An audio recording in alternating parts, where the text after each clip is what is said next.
السلام عليكم ورحمة الله وبركاته.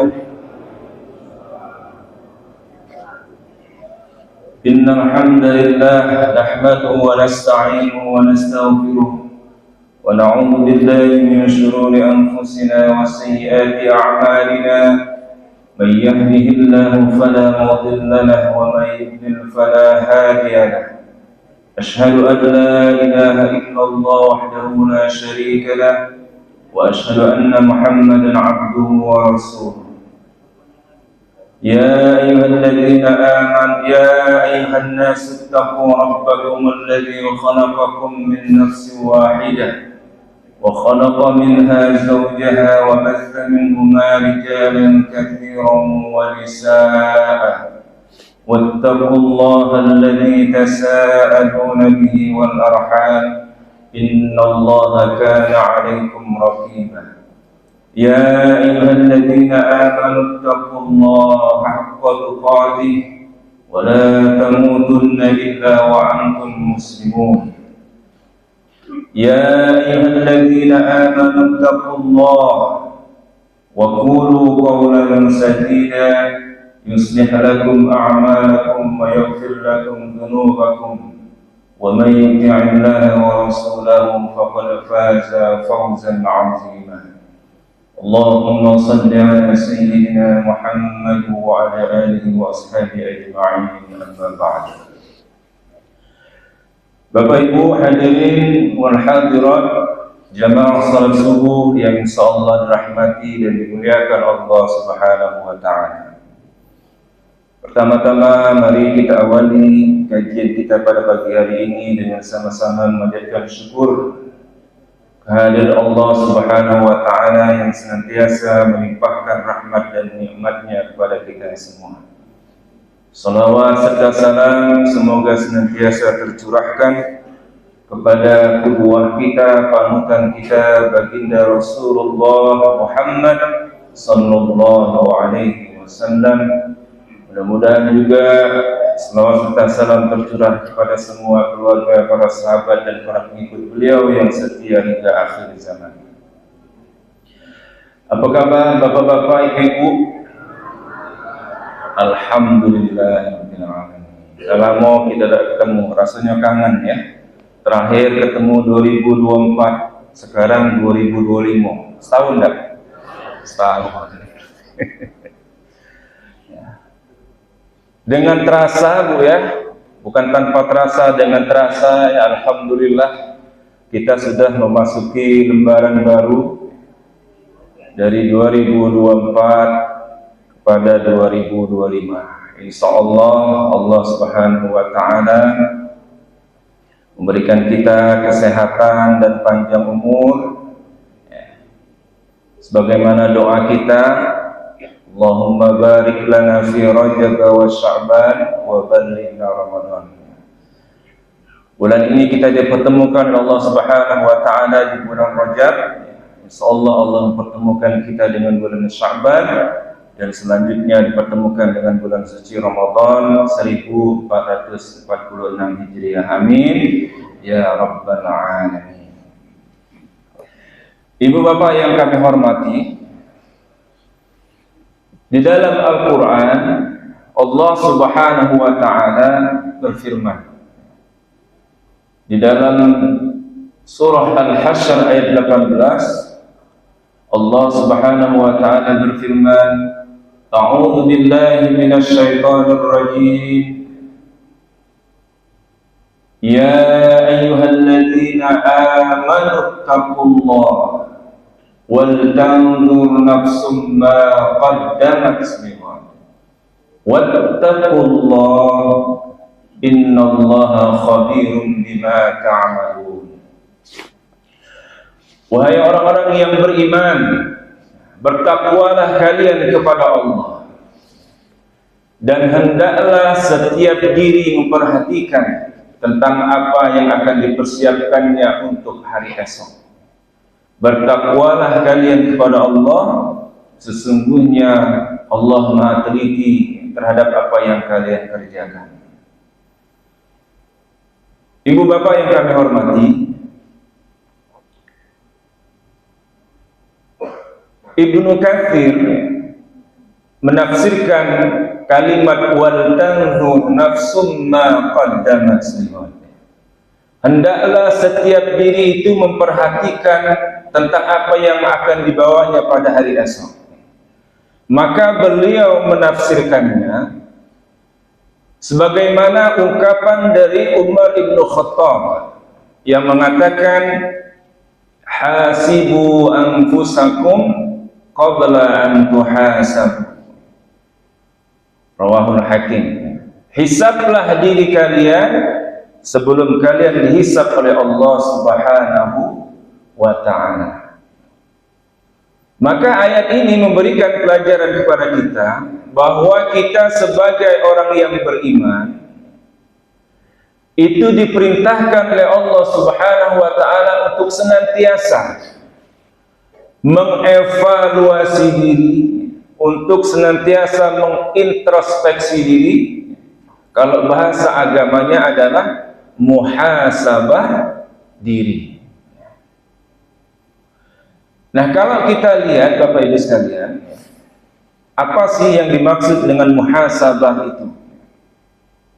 Maka kalau kita melihat dari susunan kalimat yang ditampilkan oleh surat Al-Hasyr ayat 18 ini, di sana ada 3 keterangan waktu.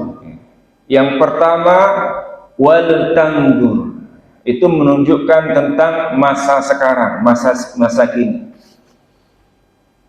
Maka kita sebagai seorang muslim, sebagai seorang mukmin harus bisa mengevaluasi dan meneliti apa yang harus kita lakukan di masa saat ini. Dan sesungguhnya Bapak Ibu sekalian, masa kini itu adalah satu kesempatan bagi kita. Dan kesempatan itu merupakan sebuah karunia besar yang diberikan oleh Allah Subhanahu wa ta'ala kepada kita. Sehingga dikatakan dalam sebuah hadisnya, ada 2 nikmat yang sering dilupakan oleh manusia, yaitu nikmat kesehatan dan nikmat kesempatan. Maka kita sebagai seorang mukmin harus pandai-pandai mempergunakan kesempatan yang diberikan oleh Allah Subhanahu wa ta'ala. Dan tentu kita sudah sama-sama maklum bahwa kita mengenal istilah bahwa kesempatan itu tidak datang 2 kali. Banyak orang-orang yang mungkin saat ini Bapak Ibu sekalian mau membersamai kita di dalam masjid ini, tapi apa daya tidak punya kesempatan, entah karena kesibukannya, entah karena urusan duniawinya, tidak sempat sholat bersubuh berjamaah, tidak sempat kumpul-kumpul mendengarkan kajian seperti yang kita lakukan pada saat ini. Ya. Dan kita pun oleh Rasulullah SAW itu memang disuruh untuk mempergunakan waktu yang kita miliki, kesempatan yang kita miliki itu dengan sebaik-baiknya. Maka Rasulullah katakan, "Ihtanim khamsan qabla khamsin." Gunakan yang 5 sebelum datang yang 5. Apa kata Rasulullah? "Syababaka qabla haramik." Masa mudamu sebelum datang masa tuamu. Makanya kita pernah mendengar Kiai Haji Zainuddin MZ mengatakan, ada pepatah mengatakan, kelapa muda dikupas-kupasin, kelapa tua tinggal batoknya. Selagi muda kuas-kuasin, sudah tua tinggal bongkoknya. Jadi maksudnya kalau ibadah itu mumpung masih muda, kalau nak beramal itu mumpung masih muda. Bahkan kalau nak haji pun mumpung masih muda kalau ada duitnya. Sebab kalau sudah tua susah semua, jalan susah, makan susah, dengar susah dan sebagainya. Terus kata Nabi, gunakan masa mudamu sebelum masa tuamu. Kemudian gunakan kesehatanmu sebelum datang sakitmu. Gunakan waktu kayamu sebelum datang waktu fakirmu. Faragaka qabla sublika, maka gunakan waktu luangmu sebelum datang waktu sempitmu. Dan yang terakhir, hayataka qabla mautik, hidupmu sebelum datang matimu. Yang terakhir itu adalah merupakan kumpulan dari yang 1 dan 4. Intinya adalah Bapak Ibu sekalian, bagian dari muhasabah diri kita adalah kita bisa menggunakan kesempatan yang kita miliki untuk meningkatkan diri kita di hadapan Allah Subhanahu wa taala. Wal tanzur. Kemudian di qaddamat. Qaddamat itu menunjukkan waktu yang telah lalu. Maka ada yang mengatakan kalau waktu yang berlalu itu disebut dengan pengalaman, karena sudah kita lalui, dan pengalaman adalah guru yang berharga. Dari pengalaman itulah kita bisa mengevaluasi diri, kemudian mengambil tindakan untuk memperbaiki pengalaman yang kita miliki tersebut, untuk kita kerjakan di masa saat ini yang harapannya lebih baik di masa yang akan datang. Dan waktu yang ketiga disebutkan dalam ayat itu adalah lighat, itulah masa depan. Ya. Jadi kalau ada orang yang mengatakan masa lalu adalah pengalaman, saat ini adalah saat ini adalah yang kita lakukan, kemudian masa depan adalah sebuah harapan. Maka kalau kita rantai ketiga kalimat ini, wal tanzur, kemudian qaddamat sama lighat, yang dimaksud dengan muhasabah diri itu adalah mengevaluasi dan meneliti apa yang telah kita lakukan di masa lalu, untuk kita perbaiki, untuk kita lakukan di masa saat ini dengan harapan menjadi lebih baik di masa yang akan datang. Maka itulah namanya evaluasi. Itulah namanya introspeksi diri, dan itulah namanya muhasabah diri. Nah, Bapak Ibu sekalian, ya, yang menjadi kesalahan bagi kita seorang mukmin, kita kadang-kadang melakukan evaluasi atau muhasabah diri itu ketika terjadi pergantian tahun. Mulai kalau sudah masuk tahun baru, ada istilah namanya resolusi, ya.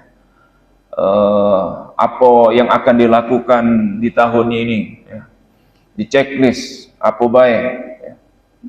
Jabatan naik, rumah nambah, ya. Anak selesai, istri bobo. Jangan, ya.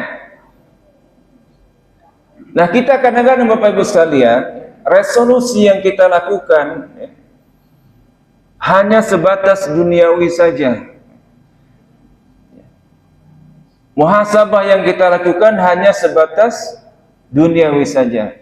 Padahal sesungguhnya kewajiban kita sebagai seorang mukmin, muhasabah yang harus kita lakukan itu adalah muhasabah yang berorientasi kepada akhirat, bukan dunia.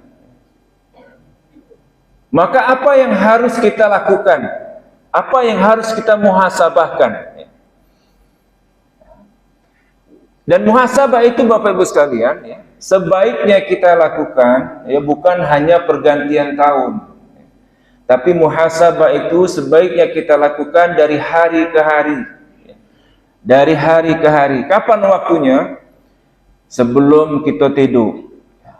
Sebab kita ini, jangankan mau mengingat perbuatan 1 tahun yang lalu, perbuatan yang mungkin sudah kita lakukan, ya, tidak usah jauh-jauh, mungkin seminggu yang lalu atau 5 hari yang lalu kita sudah lupa. Ya, jangan-jangan mengingat kegiatan selama 1 tahun penuh. Maka muhasabah yang kita lakukan sebaiknya itu dari hari sehari sebelum kita tidur. Nah, pasti kita tidur itu apa yang sudah aku lakukan hari ini. Cak ini, ini caknya kurang. Maka besok kita akan berazam untuk melakukan lebih baik daripada hari ini, daripada hari kemarin. Nah, kita sebagai muslim, Bapak Ibu sekalian, ya, yang perlu kita muhasabahkan adalah supaya linear dengan apa yang Allah hisab di akhirat nanti, ya, maka kita harus merujuk kepada hisab yang dilakukan oleh Allah Subhanahu wa taala. Ya. Di dalam hadis Rasulullah sallallahu alaihi wasallam, ya, dari Abu Hurairah radhiyallahu an, Rasulullah sallallahu alaihi wasallam bersabda, ya, inna awwala ma yuhasabu bil 'abdu yaumal qiyamati, ya, min amalihi salatuhu. Sesungguhnya amal pertama yang akan dihisab oleh Allah Subhanahu wa taala pada hari kiamat nanti dari seorang hamba, dari amalnya adalah salatuhu, salatnya. Fa in hasanat faqad aflaha wa anjaha. Apabila salatnya bagus, maka dia termasuk orang yang beruntung dan berhasil. Wa in fasadat faqad khaba wa khasira. Tapi apabila salatnya jelek, maka dia termasuk orang yang rugi dan orang yang gagal. Maka muhasabah yang kita lakukan supaya linear dengan muhasabah yang Allah lakukan, yang pertama harus kita muhasabah adalah tentang salat kita, ya. Jadi memang salat itu akan selalu masuk dalam setiap pembahasan ceramah, karena inti dari amal kita itu adalah itulah salat. Maka kita bisa ajukan pertanyaan dalam muhasabah diri kita. Pertama, apakah salat yang kita lakukan itu sudah 5 waktu? Ya. Kalau misalnya kemarin ada yang ketinggalan, ya, entah maghrib, entah asar, maka besok jangan lagi kita meninggal ke yang ketinggalan tersebut. Kalau misalnya tahun lalu kita sering bolong-bolong, maka tahun ini kita azamkan supaya salat kita tidak bolong-bolong 5 waktu. Karena kewajiban kita salat 5 waktu, bukan 4 waktu atau bukan 3 waktu. Itu yang pertama. Yang kedua, muhasabah kita adalah kalau salat kita sudah kita 5 waktu, apakah salat yang kita kerjakan itu sudah tepat waktu? Ya. Sebab ada Bapak Ibu sekalian, wong yang salatnya 5 waktu tapi tidak tepat waktu, ya. Banyak, ya, entah karena sibuk dan sebagainya, ya. Kaget be salatnya, ya. Ada pula yang ngomong cak ini, salat kan nomor 2. Iya, salat memang nomor 2. Yang pertama adalah syahadat, ya. Tapi bukan berarti salat itu di nomor 2-kan dari kegiatan duniawi kita, ya. Kalau sudah kita salat 5 waktu, sudah kita salatnya tepat waktu, maka pertanyaan yang ketiga, sudahkah salat kita itu kita kerjakan secara berjamaah? Ada orang yang salatnya tepat waktu tapi tidak ada ke masjid, tidak berjamaah di masjid, di rumah dia sudah stay, dia tahu azan, bakal azan, stay lah, duduk di kursi. Begitu selesai azan, salat dia. Tidak pergi ke masjid, tidak berjamaah. Bapak Ibu pernah mendengar cerita Abdullah bin Ibnu Ummi Maktum? Pernah? Belum. Jadi Abdullah Ibnu Maktum ini adalah salah seorang muazzinnya Rasulullah. Jadi muazzin kedua setelah Bilal bin Rabah. Sehingga ada salah satu hadis Rasulullah SAW yang mengatakan, ya, tentang makan sahur. Rasulullah katakan, makan minumlah kalian sampai terdengarnya azan Abdullah Ummi Maktum, ya. Karena azan yang pertama itu selalu dikumandangkan oleh Bilal bin Rabah. Jadi kalau uang azan pertama di Mekah sana zaman Rasulullah itu bukan waktu sholat, tapi untuk siap-siap. Tapi kalau azan yang kedua itu baru waktu sholat. Nah, ketika berpuasa Rasulullah SAW bersabda seperti itu, makan dan minumlah sampai kalian mendengar azannya Abdullah ibnu Maktum. Nah, Abdullah ini Bapak Ibu sekalian, itu wong tunanetra, jadi buta. Nah, suatu saat itu pernah datang kepada Rasulullah Sallallahu Alaihi Wasallam. Beliau minta keringanan. Ya Rasulullah, aku ni kan buta. Jak kata uang yang nuntun aku ke masjid. Boleh tak aku minta keringanan supaya aku tidak solat berjamaah di masjid? Kata Rasulullah, oh ya boleh. Boleh kata Rasulullah. Tapi ketika Ummi Maktum ini nak keluar dari masjid, dipanggil lagi oleh Rasulullah. Hayya, kemari. Ditanya oleh Rasulullah, apakah engkau mendengar azan? Ya Rasulullah. Maka Rasulullah katakan, engkau wajib solat berjamaah. Seperti itu. Jadi bayangkan Bapak Ibu sekalian, orang buta saja itu diwajibkan oleh Rasulullah SAW untuk solat berjamaah di masjid.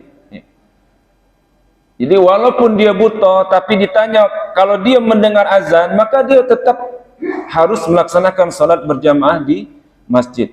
Buta dak kate yang nonton itu tetap wajib kata Rasulullah.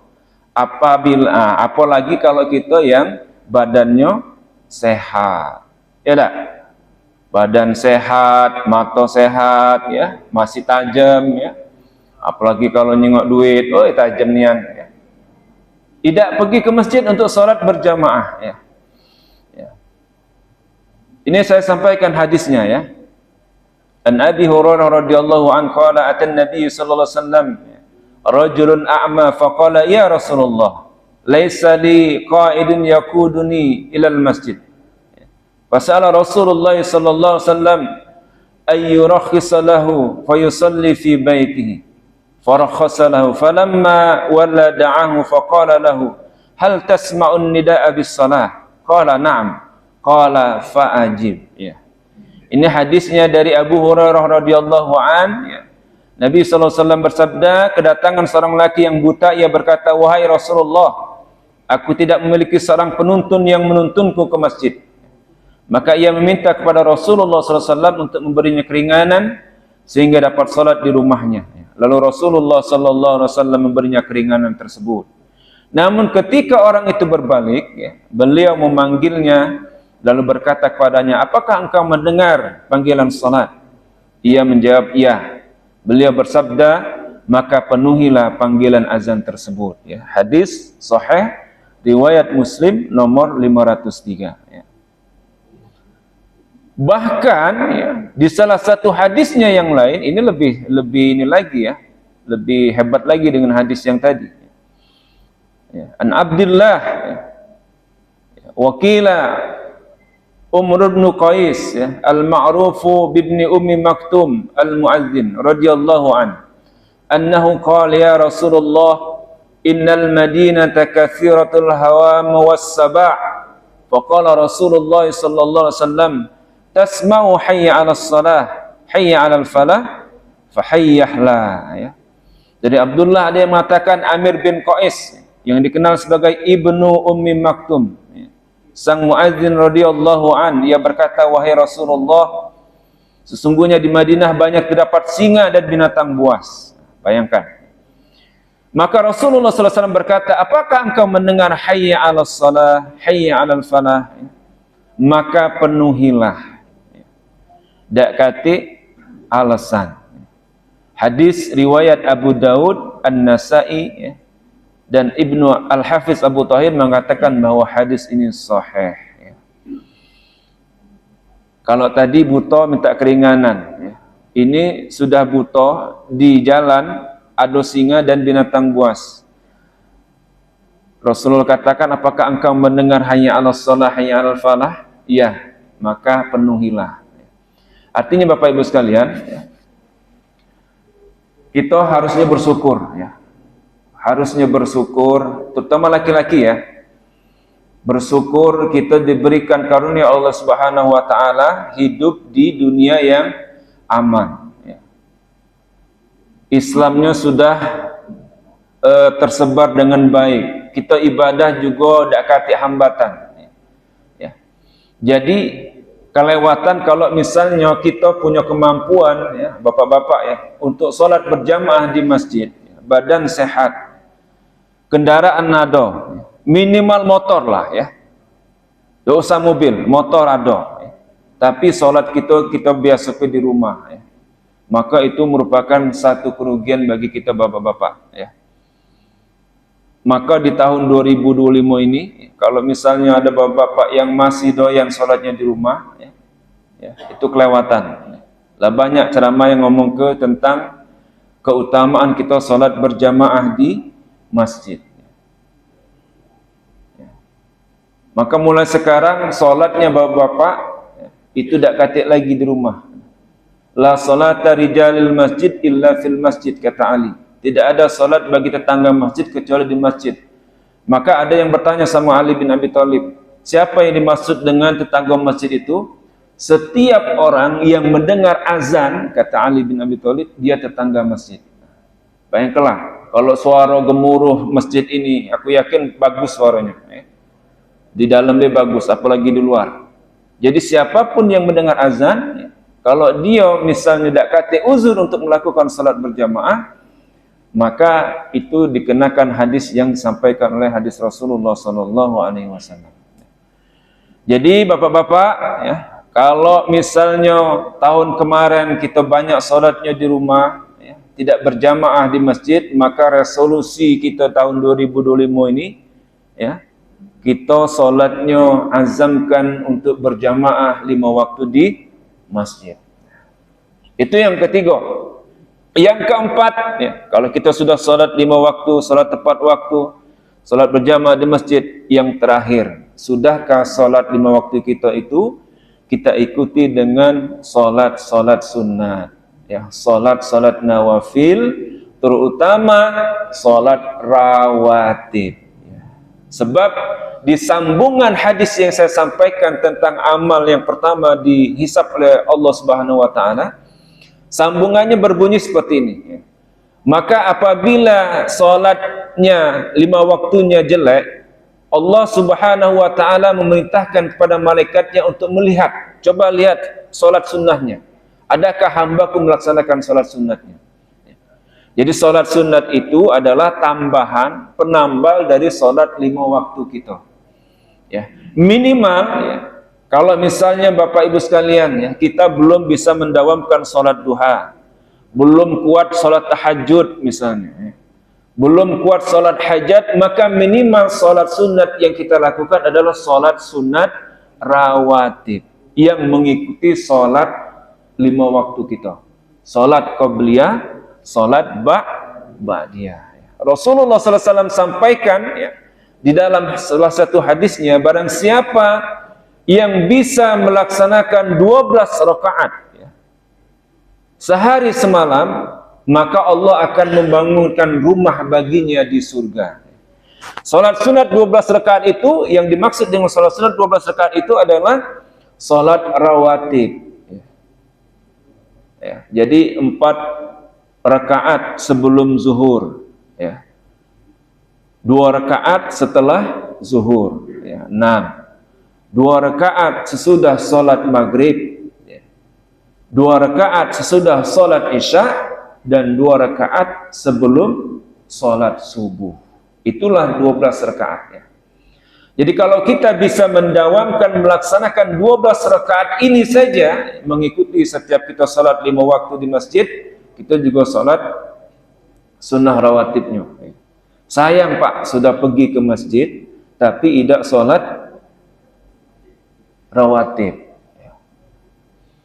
Nah, yang sering galak ditinggali, Kalau saya perhatikan itu habis sholat Isya, ya, sama habis Jumat. Itu yang sering-sering ditinggali bapak-bapak. Entah ngapa, apa karena Isya itu sudah malam, lah bercepat mau balik, ya. Padahal dia termasuk dari 12 rakaat yang dikatakan oleh Rasulullah, ya. 2 rakaat setelah sholat Isya. Nah, kalau misalnya solat-solat yang tidak disebutkan di hadis 12 ini, maka dia termasuk di hadis yang lain. Ya, Rasulullah secara umum katakan antara azan dan iqamah itu ada solatnya. Antara azan dan iqamah itu ada solatnya. 2 kali Rasulullah katakan, tapi yang ketiga Rasulullah katakan liman sya, bagi yang mau. Jadi kalau sebelum maghrib, pakai tak di sini sebelum maghrib? Pakai. Ada yang tidak pakai sebelum maghrib, ya. Ada juga yang tidak pakai sebelum isya, ya. Terutama misalnya wong yang kajian yang habis dilaksanakan habis maghrib, ya. Kadang tidak melakukan salat sunat isya, ya, karena mereka hanya berpatokan kepada yang 12 rakaat tadi. Ya, padahal ada hadis yang umum yang mengatakan antara azan dan iqamah itu ada salat sunatnya, ya. Ini saja mungkin Bapak Ibu sekalian, ya, yang dapat kami sampaikan. Jadi resolusi kita, muhasabah kita di tahun 2025 ini, ya, kita perbaiki salat kita, kita perbaiki amal ibadah kita, ya, terutama salat 5 waktu kita, ya, dengan urutan yang saya sampaikan 4 tadi, ya. Dikerjakan secara 5 waktu, dikerjakan secara tepat waktu, dikerjakan secara berjamaah di masjid, dan juga dilengkapi dengan salat sunnah, rawatib, qabliyah dan ba'diyahnya, ya. Terakhir sebagai penutup, ya, Rasulullah SAW memberikan kata-kata bijak kepada kita, ya. Dalam sebuah hadis riwayat Hakim, Rasulullah SAW mengatakan, "Man kana yaumihi, ya, khairan min amsihi fahuwa rabi." Barang siapa yang hari ini lebih baik dari hari kemarin, maka dia termasuk orang yang beruntung. Wa man kana yaumihi mislu amsihi, barang siapa yang hari ini lebih sama dengan hari kemarin, fahuwa maqbun, maka dia termasuk orang yang merugi. Sama baik Bapak Ibu sekalian dengan hari kemarin itu termasuk orang yang merugi. Jadi kita seorang muslim itu harus statusnya terus meningkat, tidak boleh sama. Ya. Macam mana? Alhamdulillah sama becak kemarin. Jangan, harus lebih meningkat, ya. Apalagi yang ketiga kata Rasulullah, wa man kana yaumihi syarram min amsihi, barang siapa yang hari ini lebih jelek dari hari kemarin, ya, fahuwa mal'un, maka dia termasuk orang yang tercela, terlaknat, la'anahumullah. Ya, mudah-mudahan kita bukan termasuk golongan yang ketiga, ya, bukan termasuk orang yang kedua, tapi dimasukkan Allah Subhanahu wa taala dalam golongan yang pertama, yang hari ini, ya, lebih baik dari hari kemarin dan hari